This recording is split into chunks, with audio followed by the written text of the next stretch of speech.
ಪರಮಾತ್ಮನಾದ ಶನಿದೇವರು ಜನಿಸಿದ ಸಮಯದಲ್ಲಿ ಸೂರ್ಯದೇವನ ಮಡದಿಯಾದ ಛಾಯಾ ದೇವಿಯ ಗರ್ಭದಲ್ಲಿ ಗಂಡು ಮಗುವಾದ ಜನ್ಮವಾದ ಸಂತೋಷವನ್ನು ಪಡುತ್ತಾ ಆ ತಾಯಿಯಾದ ಛಾಯಾ ದೇವಿಯಾದರು ಸೂರ್ಯದೇವನ ಪತಿದೇವನಿಗೆ ಒಂದು ಪತ್ರವನ್ನು ಬರೆದರು.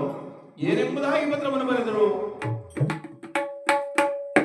ಸ್ವಾಮಿ, ನಿಮ್ಮ ಮಡದಿಯಾದ ಛಾಯಾದೇವಿಯ ಗರ್ಭದಲ್ಲಿ ಗಂಡು ಮಗುವಾದ ಜನನವಾಗಿದೆ, ನೀವಾದರೂ ಬಂದು ನಿಮ್ಮ ಕಂದನನ್ನು ನೀವು ಕಾಣಬಹುದು ಎಂಬುದಾಗಿ ಪತ್ರವನ್ನು ಬರೆದಾಗ ಆ ಪತ್ರವನ್ನು ಓದಿದ ಸೂರ್ಯದೇವರು ಹೇಳಿದ್ದಾರೆ, ಈ ದಿವಸ ನಾನಾದರೂ ಬರಲು ಸಾಧ್ಯವಿಲ್ಲ. ಯಾಕೆ ಅಂತಂದ್ರೆ ಸೂರ್ಯದೇವರು ಮುಂದಕ್ಕೆ ಹೊರಟೋದ್ಮೇಲೆ ಮತ್ತೆ ಹಿಂದಿರುಗಿ ಬರ್ತಾರ. ಸೂರ್ಯ ಮುಂದಕ್ಕೆ ಹೋದ್ಮೇಲೆ 5 ಗಂಟೆ ಆದ್ಮೇಲೆ 4 ಗಂಟೆ ಆಯ್ತದೇನೋ ಆಗಕ್ಕಲ್ಲ. ಸೂರ್ಯದೇವನಾದರೂ ಮುಂದಕ್ಕೆ ಪ್ರವೇಶವನ್ನು ಮಾಡಿದಾಗಿದೆ, ಇದಕ್ಕೆ ನಾನು ಬರಲಾರೆನು. ನಾಳೆ ಮಧ್ಯಾಹ್ನ 12 ಗಂಟೆ ಸಮಯಕ್ಕೆ ಸರಿಯಾಗಿ ನಾನು ಬರುತ್ತೇನೆ. ನಾಳೆ ಮಧ್ಯಾಹ್ನ 12 ಗಂಟೆ ಸಮಯಕ್ಕೆ ಸರಿಯಾಗಿ ನಾನು ಬರುವ ಸಮಯಕ್ಕೆ ಸರಿಯಾಗಿ ದಾರಿಯನ್ನು ಸಾರಿಸಿ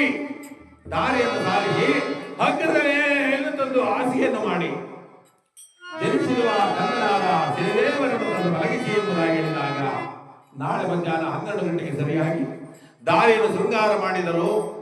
ಜನಿಸಿದ ಹೊಸಗಂಧನನ್ನು ತಂದು ಬಾಳೆ ಎಲೆಯ ಹಾಸಿಗೆಯನ್ನು ಮಾಡಿ ಮಲಗಿಸಿದ್ದರು. 7 ಕುದುರೆಗಳನ್ನು ಕಟ್ಟಿದ ರಥಮನೆಯಿಂದ ಹನೆಯ